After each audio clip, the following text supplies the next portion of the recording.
Cristina Fernández de Kirchner está en ejercicio de la presidencia ahora.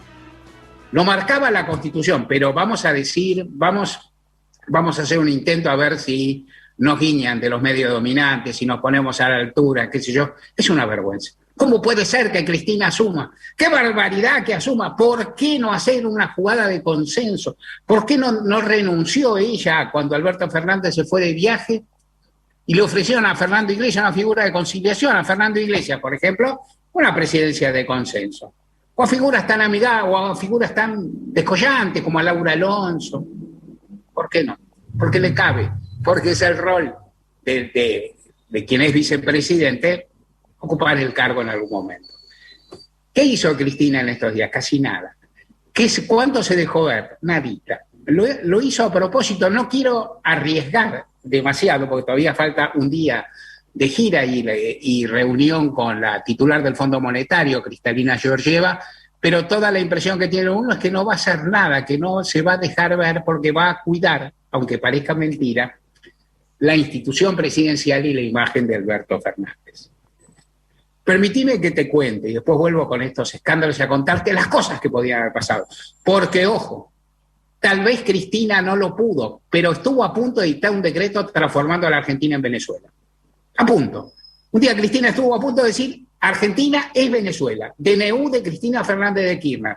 Y como consecuencia, hacer desaparecer de todos los supermercados el papel higiénico. Con dos métodos. Grupos de piqueteros enloquecidos arrancándolos de las góndolas y por otra parte fijando precios máximos que sabemos que lo que hace es en definitiva desalentar la producción y dejar sin esos bienes. Cristina no lo hizo todavía, pero lo haría. Ampliaría el número de miembros de la Corte. ¿Cuántos? 1.005. Sumaría 1.000 piqueteros a la Corte. Entraría 1.000 planeros a la Corte Suprema. Ganando una fortuna y sin pagar impuestos, porque los miembros de la Corte que entrarían no pagarían impuestos a la ganancia, tampoco pagan, digámoslo de paso, los que están. Pero 1.005, y como los jueces de la Corte tienen auto con chofer, imagínate. ¿A qué vienen estas bromas? A explicar que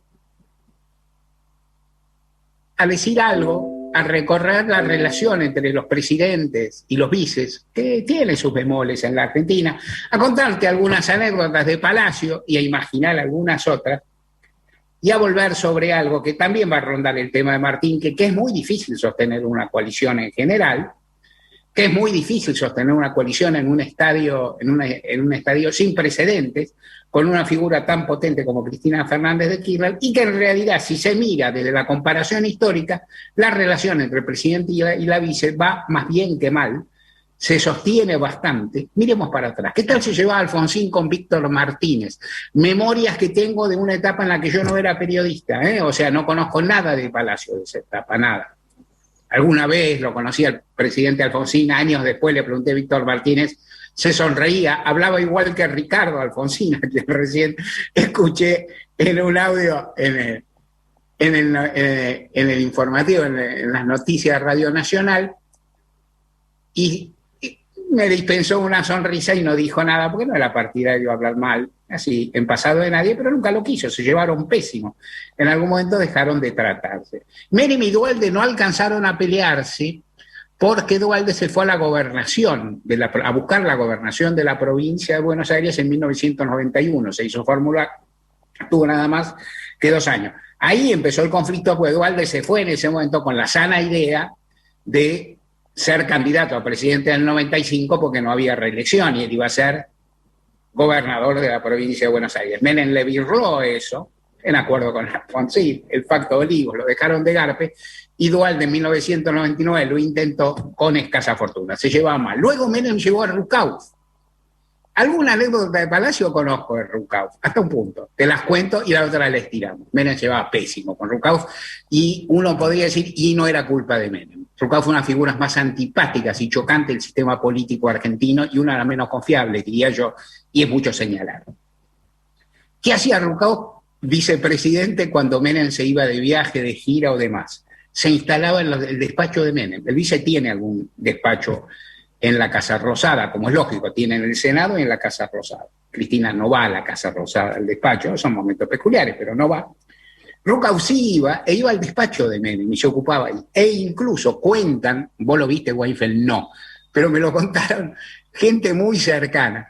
Las cercanías del despacho presidencial había, y supongo que seguirá habiendo, pero no puedo dar fe, pues hace un rato que no voy. La pandemia, ¿viste? Y más que antes, claro, que tampoco me recibía.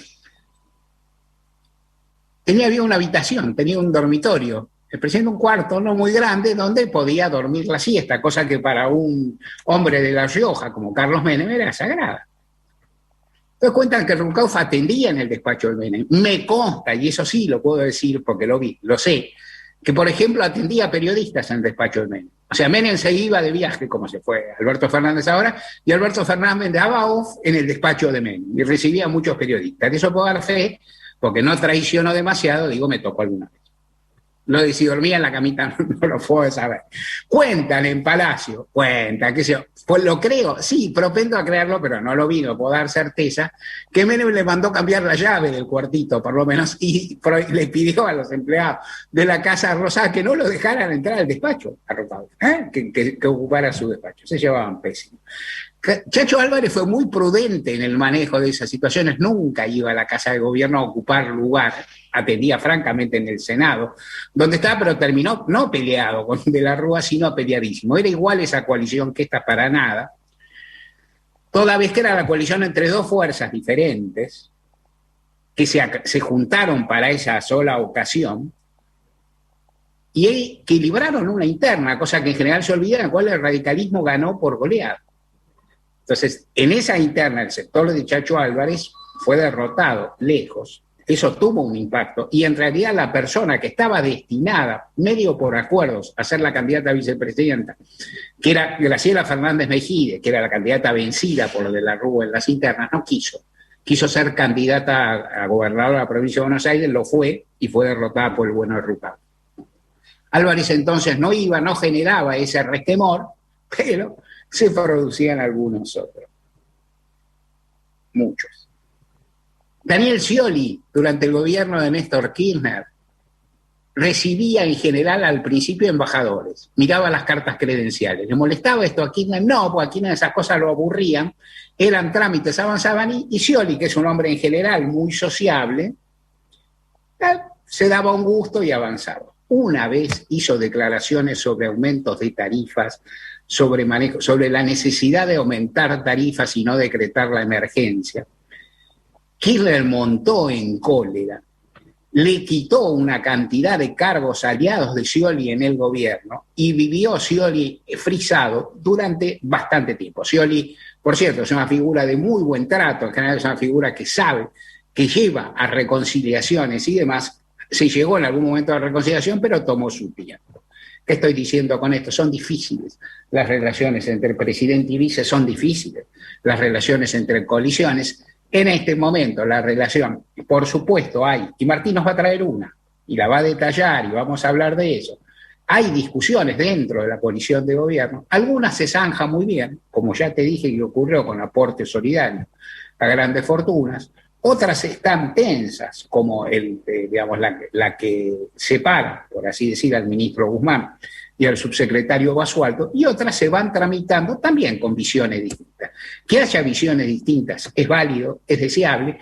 Tal vez al oficialismo le falta un poco de sutileza, un poco de sintonía fina, un poco de plumín para trajinar sus discusiones, que deben existir, porque no todos tienen que estar de acuerdo todo el tiempo y esa discusión enriquece, pero en algún momento hay que respetar a quien es compañero o compañera, hay que cerrar filas y sobre todo no hay que dar, chances o guiños al adversario para que saque ventajas. En cualquier caso, está transcurriendo la tercera presidencia de Cristina Fernández de Kirchner, no se ha producido ningún desaguisado y vale la pena siempre recordar que Cristina Fernández de Kirchner en 2 ocasiones electorales tuvo conductas memorables. En 2015, cuando no quiso ser candidata a diputada y asegurarse fueros, y enfrentó de entre 2015 y 2017 la más feroz persecución de la recuperación democrática que vivió una presidenta. Y se la recontrabancó, y lo hizo queriendo. La segunda fue, ante las elecciones de 2019, cuando supo decir, vamos a hacer una coalición. Yo no voy a ser candidata porque a pesar del caudal de votos que tengo, esto genera rispideces, y su gesto inicial fue el que propició que se formara la coalición de gobierno que aún funciona. Lo que dije de la Corte y lo que dije del papel higiénico, por las dudas, se lo anticipo a colegas de los medios dominantes, era una broma. No la repitan, gente, no se entusiasmen. Hay cada uno en los medios, no importa. Volvemos a estudios.